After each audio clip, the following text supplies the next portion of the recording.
umukoresha akamutonesha,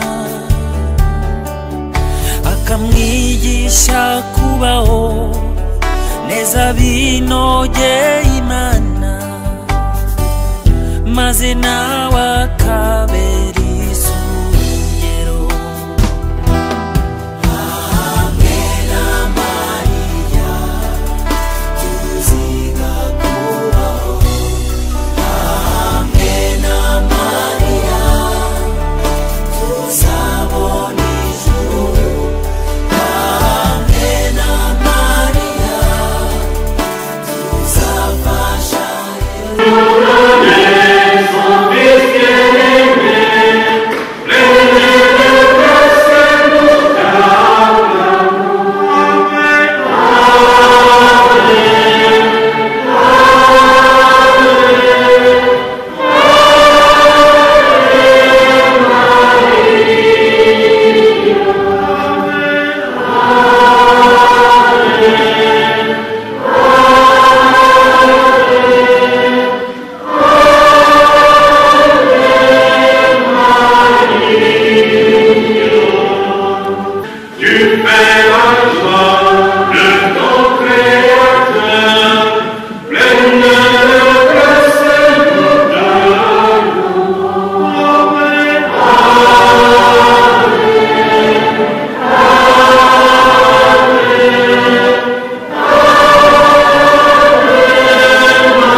Jubilé du centenaire, je ne sais pas dans quelle langue je dois faire l'homélie. Il se trouve dans la langue rwandaise, dans la langue française. Mais les deux sont là, sont disponibles. Pour ceux qui les désirent, il les aura, il a caressé son adresse email ou son adresse WhatsApp. Le sanctuaire ou l'autre personne va les envoyer. Jubilé du centenaire de la vie consacrée au Rwanda. Les personnes consacrées dont le Dieu est témoin d'une espérance dans le monde d'aujourd'hui. Introduction. Chers frères et sœurs dans le Christ, en 2017, il y a 2 ans, nous avons eu la joie de célébrer le jubilé centenaire du sacerdoce au Rwanda. Après avoir clôturé l'année spéciale de la réconciliation en 2018, cette année 2019 nous donne également la grâce de célébrer le jubilé de 100 ans de la vie consacrée au Rwanda. L'année jubilaire s'ouvre le 2 février 2019 au sanctuaire Maria de Kibeho et sera clôturée au même lieu le 25 mars 2020 à la fête de l'Annonciation du Seigneur. Ce jubilé est une occasion d'action de grâce pour l'Église au Rwanda, qui a reçu le don de Dieu, le Père, à son Église par l'Esprit, à travers les sœurs bénédictiles. C'est également pour toutes les personnes consacrées œuvrant au Rwanda un nouvel appel à la conversion et au renouvellement de leur consécration à Dieu. Pour cela, nous vous invitons, chers frères et sœurs, à célébrer dignement ce jubilé dans tous les diocèses du pays. Dans la première partie de cette lettre, nous vous parlerons très brièvement de ce qu'est la vie consacrée en général, de sa mission dans l'Église et dans le monde. Dans la seconde partie, nous ferons un bref aperçu historique de la vie consacrée au Rwanda, ses diaconies, ses joies et peines, sans oublier ses défis et ses espoirs dans notre société actuelle. La troisième partie sera consacrée au jubilé de la vie consacrée au Rwanda comme un moment de conversion et de renouvellement. Nous ne manquerons pas de donner dans cette partie des indications pratiques pour la bonne marche des célébrations de l'année jubilaire. Première partie, la vie consacrée, un don de Dieu à l'Église par l'Esprit. Comme l'a précisé le pape Jean-Paul II, il y a toujours eu lieu, au cours des siècles, des hommes et des femmes qui, dociles à l'appel du Père et à la motion de l'Esprit, ont choisi la voie d'une Sequela Christi particulière pour se donner au Seigneur avec un cœur sans partage. Et aussi, ils ont tout quitté comme les apôtres pour demeurer avec lui et se mettre comme lui au service de Dieu et de leurs frères. Appréciant leur mission et témoignage, l'Église considère leur forme de vie, autrement dit la vie consacrée, non comme une initiative humaine, si géniale soit-elle, mais comme un don de Dieu le Père à son Église par l'Esprit. L'objet principal de ceux qui sont appelés à la vie consacrée est de suivre le Christ au plus près par la profession publique des conseils évangéliques ou d'autres engagements sacrés assimilés aux vœux par leur nature même de chasteté, de pauvreté, d'obéissance, avec l'engagement d'écarter tous les obstacles susceptibles de s'opposer à la ferveur de la charité et à la perfection du culte divin. En effet, ils se livrent totalement à Dieu, aimé par-dessus tout, pour être ordonnés au service du Seigneur et à son honneur, à un titre nouveau et particulier. C'est cette donation qui les unit à l'Église, à son mystère de manière spéciale, les poussant à agir avec un dévouement total pour le bien de tout le corps mystique ou ecclésial. Les personnes consacrées sont bien conscientes de leur mission de participer par leur vie à la nature sacramentelle du peuple de Dieu, en cherchant par-dessus tout à offrir au monde un témoignage visible de l'insondable mystère du Christ en tant qu'il le représente, soit dans sa contemplation sur la montagne, soit dans son annonce du royaume de Dieu aux foules, soit encore quand il guérit les malades et les infirmes et convertit les pécheurs à une vie féconde, quand il bénit les enfants et répand sur tous ses bienfaits, accomplissant en tout cela dans l'obéissance la volonté du Père qui l'a envoyé. Par leur vie, il les rappelle au peuple de Dieu que leur cité permanente n'est pas d'ici-bas, mais qu'elles doivent se mettre continuellement en quête de la cité future. Une telle mission est sans doute très difficile, d'où les échecs réels ou apparents qui, à leur tour, créent des doutes dans les cœurs simples.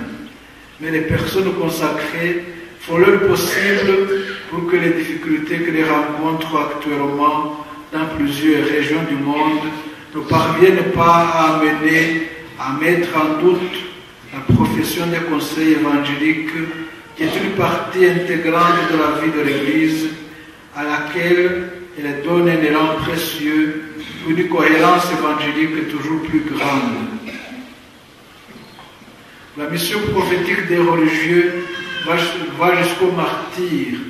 En effet, en ce siècle, comme à d'autres époques de l'histoire, des hommes et des femmes consacrés ont rendu témoignage au Christ Seigneur par le don de leur vie.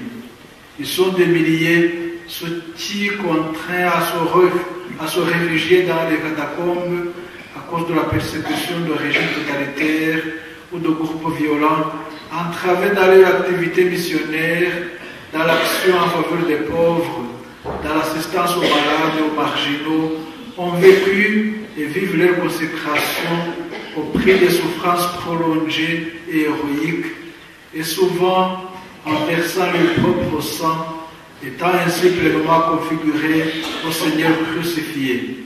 Cette mission est d'une très grande importance pour que la vie consacrée retrouve sa signification dans le monde d'aujourd'hui.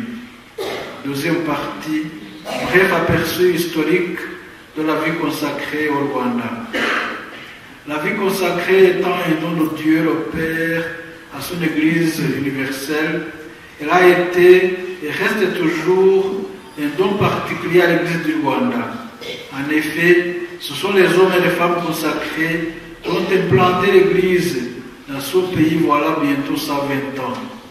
L'histoire retiendra que le témoignage d'un don total à Dieu dans la vie consacrée a commencé avec l'arrivée des missionnaires, Monseigneur Jean-Joseph Hirt, les pères Bras, les Barthélemy et le frère Anselme, à la cour du roi Musinga le 2 février 1900.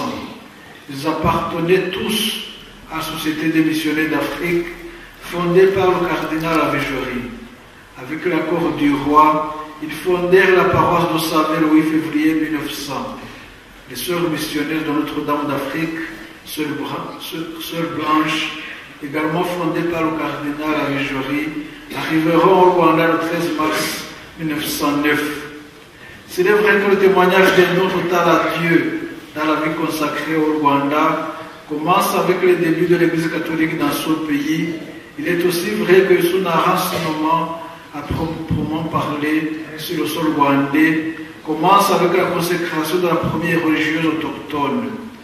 Tout commence en 1912 quand Monseigneur Jean-Joseph Hirt, qui venait d'être nommé à la tête du vicariat apostolique du Kivu et de s'installer à Nyundo, demanda aux sœurs blanches de ne pas se contenter seulement d'initier les jeunes filles à l'enseignement, mais de leur parler aussi de la vie religieuse, afin que celles qui s'y intéressent puissent se consacrer à Dieu. Il avait à cœur de préparer les jeunes gens et jeunes filles africaines à l'évangélisation de leurs compatriotes. Il était convaincu que le clergé indigène et la présence de religieux et religieuses du pays était une condition indispensable pour l'incarnation de l'évangile dans son milieu. Ces religieux autochtones, disait-il, seront d'autant plus efficaces à l'extension du christianisme qu'ils connaissent la langue et la culture. Effectivement, il avait ouvert à Bukumbi en 1903 un petit séminaire qu'il avait ensuite transféré à Rubia dans la région d'Ihangiro en Tanzanie. Une quinzaine de jeunes Rwandais y étaient déjà aux études. La sœur Ignace Doloyola prit à cœur la demande. Elle parla de la vocation religieuse aux jeunes Rwandaises qu'elle avait au catéchisme. Elle accueillit à bras ouverts celles qui répondirent à cet appel, et les aida de son mieux à faire face aux résistances violentes de leurs familles qui ne voulaient ni renoncer à la dot, ni surtout voir leurs enfants s'attirer la malédiction de la stérilité. Mais ayant été appelés à quitter Nyundo pour fonder notre communauté de sœurs blanches à Rwaza, ses filles se découragèrent et abandonnèrent leur pays où se trouvaient des missions de jeunes Rwandaises qui voulaient consacrer leur vie à Dieu. Bien que pour beaucoup de missionnaires, l'idée de vocation religieuse en Afrique en l'occurrence au Rwanda, n'était pas évidente. Il y avait quand même dans ces missions des pères blancs et des sœurs blanches qui sensibilisaient les jeunes. Le 2 février 1914, la sœur Ignace commença le postulat Rwaza, puis après 2 ans, le 8 décembre 1916, cette postulante commençait le noviciat. Les reçurent de nouveaux noms, signe d'appartenance à une nouvelle famille, et elles y ajoutèrent le nom de Marie, signe de consécration à la Vierge Marie, leur mère. Ainsi se perpétua la coutume dans la nouvelle famille religieuse. 2 ans et 4 mois après, le 25 mars 1919, fête de l'Annonciation du Seigneur, la toute première fille rwandaise, Maria Yohana Nyirabayovu de Kabgayi, fut la première à faire profession religieuse. La congrégation était née. C'est à ce moment-là que les reçus du Père Léon Paul Classe, alors vicaire général de Monseigneur Hirt, le nom de Bénévikira, fille de Marie, et comme patronne d'Immaculée Conception. Le nom de Bénévikira signifie que le désir aimer et imiter la Vierge Marie, la Vierge Immaculée dans sa foi et son amour pour Dieu. Elle est leur mère et leur modèle. Entre-temps, Monseigneur Hirt avait tenté en 1912 d'initier une fondation masculine de frères autochtones. Il commença avec 4 candidats, dont un seul persévéra. Malheureusement, il mourut très tôt en mission à Murunda en 1926. Il y aura un deuxième essai de fondation en 1929, initié cette fois-ci par Monseigneur Léon Paul Classe. Il ne s'agira plus de former des vicaires en paroisse, mais plutôt de fonder une congrégation religieuse autochtone, Yoséphiti ou Joséphite, avec son propre gouvernement. Le postulat de cette nouvelle congrégation religieuse sera ouvert officiellement le 3 octobre 1929 à Kabgayi. Par la suite, de nombreuses congrégations, surtout d'origine européenne, viendront en mission au Rwanda. D'autres continueront à trouver naissance sur le sol rwandais. Aujourd'hui, l'Église au Rwanda compte une centaine de congrégations reconnues et réparties dans tout le pays en y œuvrant officiellement. Troisième partie, les peines et les joies de la vie consacrée au Rwanda.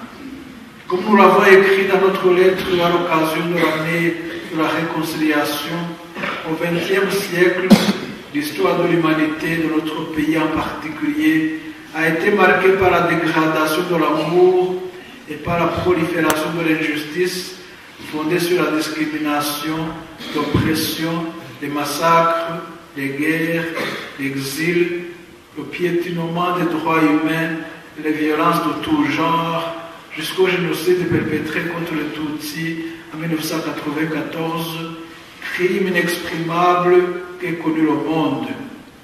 Malheureusement, un grand nombre de chrétiens, y compris quelques personnes consacrées, ont trempé dans ce crime indicible et d'autres ont fait la sourde oreille aux cris de secours des victimes et n'ont rien fait pour lutter contre cette injustice intolérable.